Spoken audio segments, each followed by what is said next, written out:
გამარჯობა, მოგესალმებით. პირველ რიგში მინდა დიდი მადლობა გადაგიხადოთ კომენტარებისთვის. მე გუშინდელ ვიდეოში გამომრჩა მეათე ენერგიის შესახებ და თქვენი მითითებისთვის კიდევ ერთხელ დიდი მადლობა და აუცილებლად მოგაწვით ამ ინფორმაციას დღეს. მაგრამ მანამდე მინდა ერთი რამ ვთქვა, რომ საერთოდ კარმული ნუმეროლოგია ეს არის ძალიან დიდი და ღრმა მასალა და მისი გადმოცემა 10 წუთის განმავლობაში 10 წუთში შეუძლებელია. მე ვცდილობ მოგაწოდოთ ძირითადი ინფორმაციები და ძირითადი პრინციპები ამის შესახებ. საერთოდ კარმული ნუმეროლოგია გვაძლევს ინსტრუმენტებს იმისათვის თუ როგორ შეიძლება ადამიანის განვითარება მოხდეს სწორად და არჩევანი რა თქმა უნდა თითოეულ ადამიანზეა დამოკიდებული.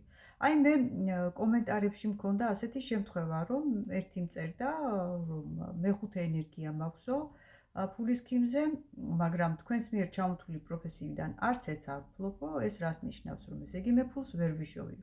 რა თქმა უნდა ეს ასე არ არის, ფულს რა თქმა უნდა იშოვით, მაგრამ ამ მეცნიერების საშუალებით გეძლევათ ინფორმაცია თუ რა ენერგიებში იმყოფებით თქვენ თვითონ. ანუ მეხუთე ენერგიის შემთხვევაში მაგალითისთვის ვამბობ, უფრო უკეთესი იქნება თუ იმუშავებთ მასწავლებლად, ბუღალტერია, ეკონომისტი და აი ეს პროფესიები, რომელიც იყო ჩამოთვლილი, აქ უფრო სწორად მოხდება თქვენი განვითარება, აქ უფრო კარგად იგრძნობთ თავს და მეტი არაფერი, თორე ეს იმას არ ნიშნავს, რომ საერთოდ უფულოდ რჩებით და კიდევ ერთი რამ. როდესაც ლაპარაკია ფულის ქიმზე, ან სულიერების მნიშვნელობა არ აქვს, აი 5 ქიმიანი ვარსკვლავის შემთხვევაში განიხილება თითოეული ქიმები შემდეგ ცალ-ცალკე და ამ ქიმზე ყველაზე არის 6 ენერგია.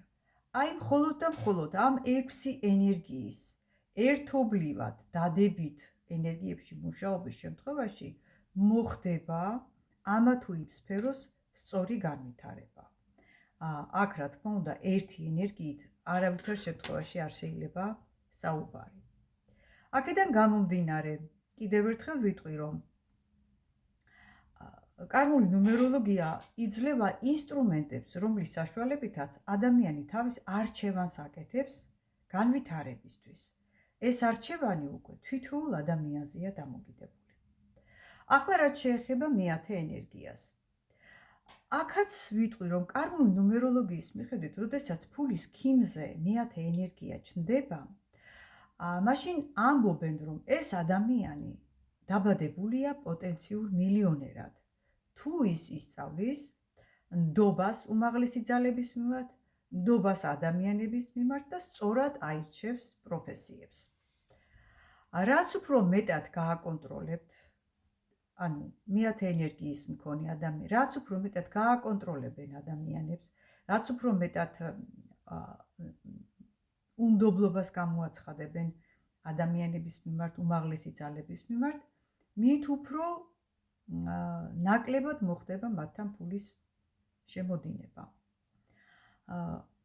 აუცილებელია ეს მეათე ენერგია არის იგივე დაუმუშავებელი პირველი ენერგია და მას აქვს ლიდერული თვისებები. ამიტომ აუცილებელია ლიდერული თვისებების წინ წამოწევა და განვითარება ამ კუთხით. მაგრამ ლიდერული თვისებების წინ წამოწევა და განვითარება არ ნიშნავს ადამიანების დათრგუნვას.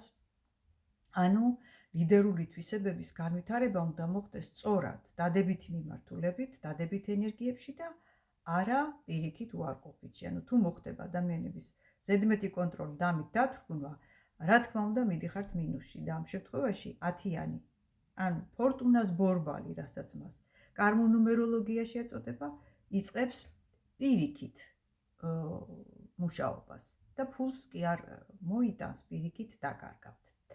შეეფერება შემდეგი პროფესიები, როგორიცაა ძალიან გავს სხვათა შორის ის მეშვიდე ენერგიას და ყველანაირი პროფესია შეეფერება, რაც დაკავშირებულია მოძრაობასთან, გადაადგილებასთან, ტრანსპორტთან. ამიტომ ნებისმიერი ტურისტული სააგენტო, ანუ რაც მეშვიდე ენერგიაზე ვთქვი, ყველა სატრანსპორტო ორგანიზაცია, აი ყველაფერი შეეფერება და ამასთან ერთად ძალიან კარგი იქნება თუ დამოუკიდებელ ბიზნესში იქნება და არა დაქირავებულ თანამშრომლად, თუმცა გამონაკლისი აქვს მეათე ენერგიას, დაქირავებულ თანამშრომლად მუშაობა ძალიან კარგად გამოსდით წამყვან თანამდებობაზე. დირექტორის მარჯვენა ხელი, შესანიშნავი შემსრულებლები არიან. მათ შეეფერებათ ასევე მუშაობა კაზინოში, ასევე შეეფერებათ ლატარიის შექმნა, აგრეთვე საქმის მწარმოებელი, მენეჯერი, ტურსააგენტო თქვი, ძალიან კარგად ესმით გუნდური მუშაობის პრინციპი. ამიტომ სპორტის ისეთი სახეობები, რომელიც გუნდურ მუშაობას განსაზღვრავს, მაგალითად ფეხბურთი, კალათბურთი და ასე შემდეგ, რაც გუნდური მუშაობის პრინციპია. ასევე შემოქმედებით საქმიანობაში, მაგალითად ცეკვა, ესეც გუნდური მუშაობის არის. ეს არის ძალიან მოკლედ მეათე ენერგიის შესახებ. მე ყველას წარმატებებს ვუსურვებ და განმეორდები და ვიტყვი, რომ თუ ვინმეს აინტერესებს კიდევ უფრო მეტი ღრმა ინფორმაცია, პირადად მისი დაბადების თარიღიდან გამომდინარე, გთხოვთ მომართოთ პირად შეტყობინებაში და ჩაეწეროთ კონსულტაციაც.